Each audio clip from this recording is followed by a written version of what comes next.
Oh non, c'est raté!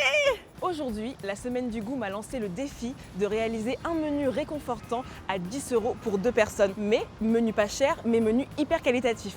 Et pour avoir des bons produits et de saison, un seul rendez-vous, le marché. Vous venez avec moi? Objectif primeur en vue, c'est parti. Là, je sens les bons produits. Pour mon menu réconfortant à 10 € pour 2 personnes, je vais réaliser un délicieux et bien crémeux velouté de poireaux et des citrons givrés. Et pour ce faire, on va aller chez le primeur pour récupérer des bons produits de saison. Olivier, j'ai besoin de faire le meilleur velouté de poireaux de l'univers. Bon. Donc il me faut les plus beaux poireaux de votre étal. Il en faut combien? Il m'en faudrait 4 s'il vous plaît. D'ailleurs, est-ce qu'il y a une technique pour choisir les poireaux? Les prendre bien fermes et surtout bien blancs. Oh là là, ils sont beaux ces poireaux. Donc il me faudra aussi un oignon. Ouais. D'ailleurs, les oignons blancs comme ça, ils ont quoi comme spécificité? Vous n'avez jamais vu? Alors eux, ils sont beaucoup plus forts. À manger cru, c'est les oignons doux des Cévennes. D'accord. Eux, ils sont doux et sucrés. Et après, pour la salade, vaut mieux prendre le rouge. Ah oui.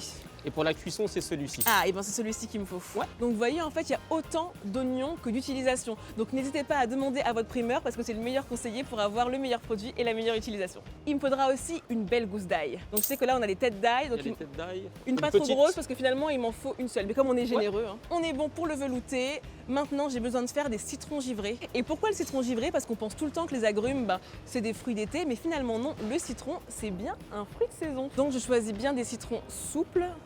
On va prendre des beaux citrons et on vous conseille tout le temps de les prendre non traités, comme ça vous pourrez éventuellement consommer le zeste. Merci. Merci Olivier, bonne journée. De rien, bonne journée. Pour mon menu réconfortant, je vais accompagner le velouté de poireaux avec une tartine gratinée au comté. Et mon ami Jean-Charles, qui est fromager, saura me conseiller le meilleur comté. Bonjour Jean-Charles. Bonjour Johanna. Bon, tu sais, j'adore le comté. Donc là, il me faut le comté idéal pour une tartine bien gratinée. Moi, j'ai de la préférence pour les comtés qui ont du goût, donc un peu D'accord, plus ok. maturés. Qu'est-ce que tu me conseilles, toi?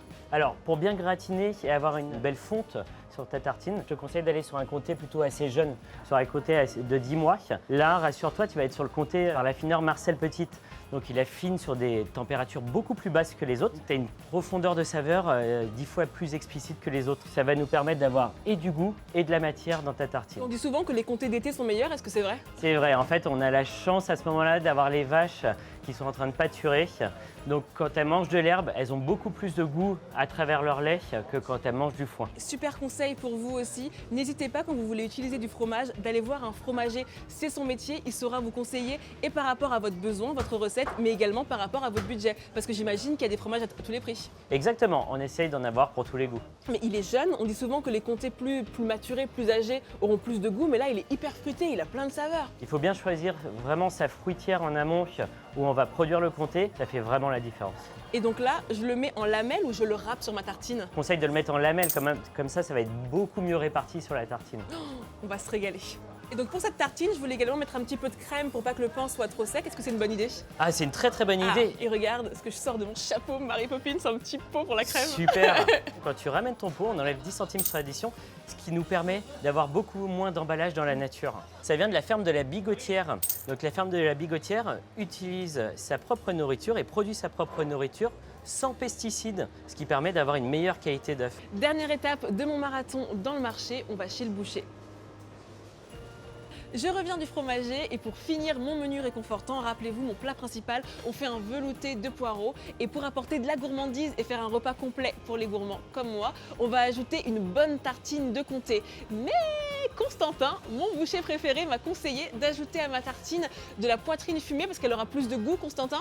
Oui, c'est poitrine fumée, fumage naturel au bois et ça rajoute les bons saveurs. On va se régaler, donc je pourrais bien la couper pour avoir des petits lardons. Oui, tout à fait. Et je les fais revenir et je les mets sur ma tartine. Voilà, et ça va Ah donner bah. un bon goût. Et ben c'est parti, on part pour la poitrine fumée. Là, je file en cuisine pour commencer ma recette. Bonne journée, à très vite. Merci. Au revoir. Mission accomplie, j'ai relevé le défi, j'ai fait mes courses, je suis prête pour réaliser un menu réconfortant pour 2 personnes pour seulement 10 €. Là, je file en cuisine faire ma recette. Regardez, je reviens du marché. Ces petites merveilles, tous mes produits sont là. On va réaliser ensemble un délicieux velouté de poireaux avec une tartine bien gourmande, avec du comté, des lardons. Et en dessert, on va épater la galerie, un citron givré hyper facile à faire. Et on commence avec le produit star de la recette, les poireaux. Donc on va enlever cette partie-là des poireaux. Voilà. Et ensuite, on va les détailler en tronçons de 2 à 3 cm. Regardez-moi ce beau dégradé, on a un joli vert et on va jusqu'à la partie blanche. Ensuite, je vais éplucher et émincer l'oignon. Donc là, vous commencez par faire des petites lamelles comme ceci. Et après, on va ciseler l'oignon dans l'autre sens. Mes légumes sont prêts, donc là, vous prévoyez une casserole dans laquelle on va y mettre du beurre. Vous pouvez également remplacer le beurre avec de l'huile d'olive, ça marche aussi. Et maintenant, je vais y mettre d'abord mes oignons et mon poireau. Maintenant, je vais y ajouter un petit peu de cumin. On mélange bien. Et si vous voulez par exemple le remplacer avec un bouillon de volaille ou un bouillon de légumes, ça marche aussi. En fait, les épices, c'est un peu comme un tableau de peintre. Vous mettez les épices, vous sentez, il faut que ça vous fasse plaisir. Une fois que c'est bien remué, on va couvrir et on va laisser comme ça 5 minutes. J'ai fait revenir mes oignons et mes poireaux. Là, je vois qu'ils sont bien dorés. Là, je vais bien poivrer. Et on va également saler légèrement. Comme on veut obtenir un velouté bien onctueux, on a 2 solutions. Soit on ajoute une pomme de terre, ou alors on va mélanger le gras de cuisson avec de la farine et créer un roux. Et donc ce roux va apporter de l'onctuosité à notre velouté. Donc là, on va y mettre une cuillère à soupe de farine. Et ensuite, c'est le moment où vous allez mettre votre bouillon, si vous avez décidé de diluer un bouillon de volaille ou de légumes dans de l'eau. Moi, j'ai bien parfumé avec le cumin, donc je vais mettre de l'eau. Et je vous conseille pour la quantité d'eau d'en mettre jusqu'à hauteur du poireau. Maintenant, on va porter le tout à ébullition et on va laisser cuire jusqu'à ce que le poireau soit bien tendre. Et pour ce faire, vous allez tester avec la lame d'un couteau. Maintenant, je vais m'attaquer à la gourmandise de ce plat réconfortant, ma tartine au comté et au lard fumé. On va préparer tous mes produits du marché. Donc là, il faut que je prenne une gousse d'ail. Ensuite, je vais simplement l'éplucher comme ça. Ensuite, on va détailler la poitrine fumée. Pourquoi de la poitrine fumée et pas directement des lardons? Parce que ce que vous achetez en supermarché, en petite barquette, ça n'a rien à voir avec ce bon produit qui a du goût, qui est même pas très gras. C'est beaucoup moins gras que ce que vous achetez et on a des vraies bonnes saveurs. Et donc là, on va le détailler comme des lardons. On va faire des lardons un peu plus généreux que d'habitude. Et maintenant, la merveille, le comté de Jean-Charles. Donc là, en fait, on va faire des belles lamelles de comté. Une belle lamelle bien généreuse, comme ça, regardez. Donc je vous conseille de prendre un couteau à pain avec des dents pour que ce soit plus simple. Et ensuite, vous allez venir ouvrir le pain de chaque côté. Dans une poêle à sec, on va venir mettre notre poitrine fumée qui a été détaillée en gros lardons. Et là, on va la faire revenir doucement pour qu'elle soit juste bien dorée. On va prendre notre gousse d'ail, on a bien enlevé le bout et on va gratter la gousse d'ail sur la mie. Si votre mie est trop molle ou que vous n'y arrivez pas, vous passez quelques secondes au grille-pain le pain. Vous allez voir, ce sera un peu plus facile.